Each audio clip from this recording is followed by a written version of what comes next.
Peace to the gods, welcome back. So today I want to talk a little bit about genetics. I want to talk about BBB, also known as the blood-brain barrier.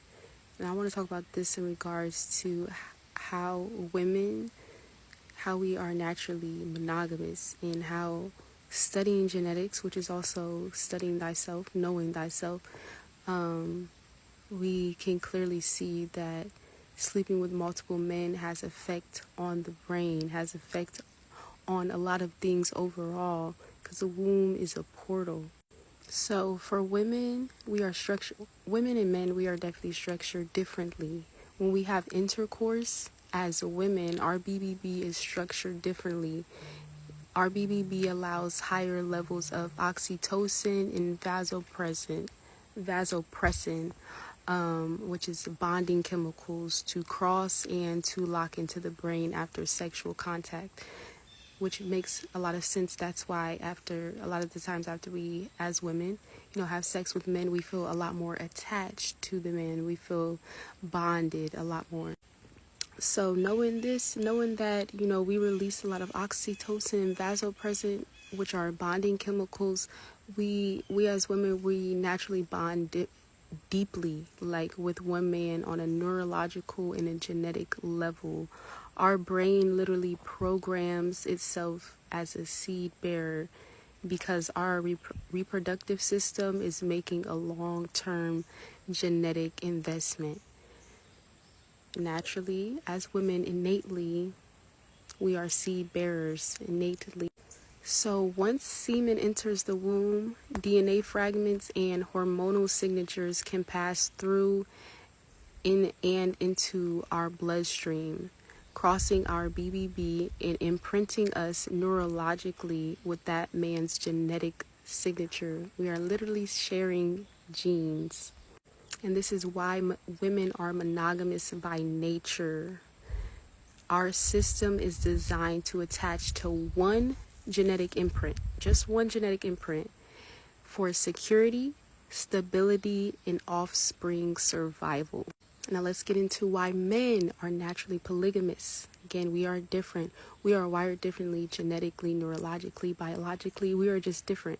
So the male's BBB operates differently. The bonding chemicals don't imprint in the same way. His oxytocin response is weaker and more situational, while his testosterone is driven dopamine system pushes him towards novelty and multiple mates. Hint, be fruitful and multiply. He's just wired to spread his seed. Genetically, man's investment in reproduction is minimal. One ejaculation versus 9 months of woman's carrying. His biological imperative is to spread his seed widely to ensure lineage survives. We are wired to ensure that we bear seed. Men are wired to ensure that their lineage survives. So for men, their BBB doesn't bind him to one woman. Instead, his genetic system is geared toward expansion.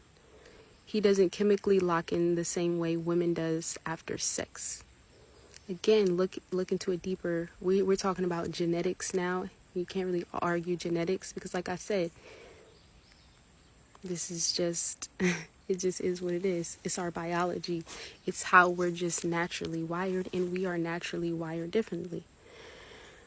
So the absolute genetic truth: women are monogamous by BBB and genetic design. We chemically imprint with one man through sex. Our brain and blood record his DNA and lock in. Men are polygamous by BBB and genetic design. His brain doesn't imprint the same way. Instead, his genetics push him toward multiple women to ensure survival of his bloodline. This is not social conditioning. This is not preference. This is not just my personal opinion. This is rooted in biology, neurology, as well as genetics. So overall, the woman's blood-brain barrier is designed to receive, to bond, and to keep. The man's blood-brain barrier is designed to release, to spread, and to expand. That is the genetic truth behind why women are naturally monogamous and men are naturally polygamous. And one thing I just wanted to go in before I end my video is that knowing that as women, and knowing that we are receivers and we are taking on so much energy from the masculine that we are in contact with, imagine psychologically, neurologically, with sleeping with multiple men, especially in short periods of time, what that does to you. Like, we carry that man with us for the rest of our lives, even after we have children.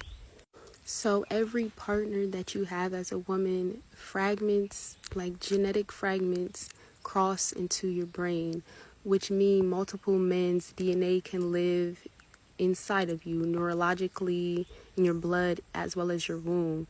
And this can create an energetic and genetic confusion, leaving your brain and body holding conflicting imprints, making you confused. And spiritually, this can show up as mood swings, scattered emotions, difficulty bonding with just one man because your system is kind of split between many energies, many souls now. You have a lower ability to receive full protection, guidance, and imprint from a divine, true mate. So biologically, ow, an ant just bit me. So biologically, sleeping with multiple men, it can influence immune responses, fertility, and even how offspring develop, because traces of a past man's DNA can influence future pregnancies.